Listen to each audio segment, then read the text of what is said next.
बनई बाबू आए राजा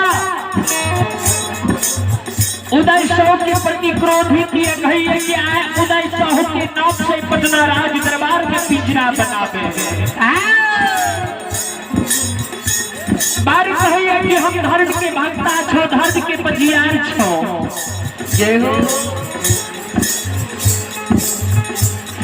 आई एकरा नाम से पिंजरा बना के पटना राज दरबार में तैयार कर आए देखबे केहन भक्ता छिए केहन पजियारी केहन एकर भगवानी केहन एकर भक्ति आज जो एकरा नाम से पिंजरा बना तभी वो पिंजरा में बंद क्या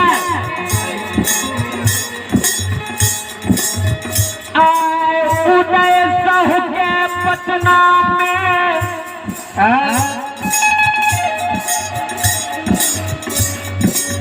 पिंजरा में आग लगा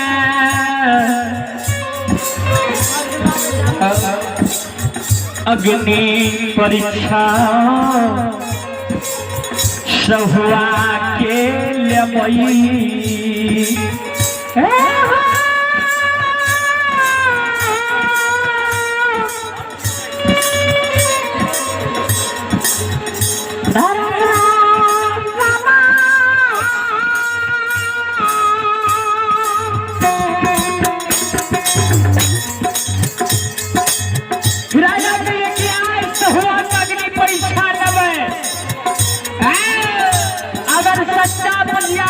भक्ति हटे सच्चा धर्म की भक्ता हटे बरही तो अग्नि परीक्षा में सफल रहते नहीं तैयार हुआ अरे अग्नि ने जला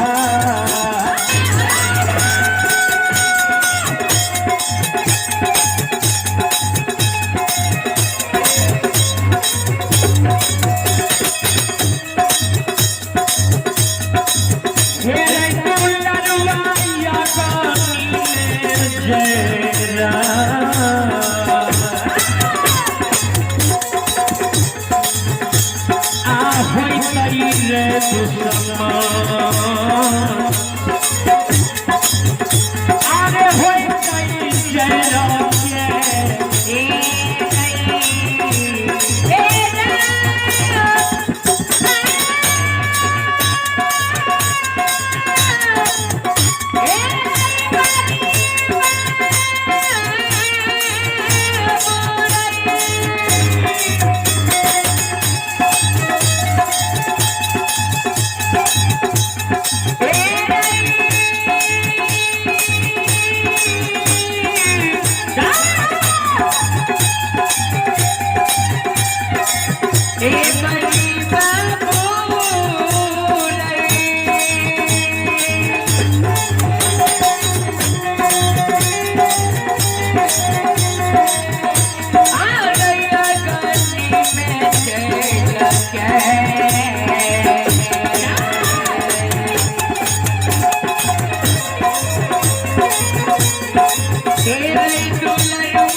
तनी घर में शादी है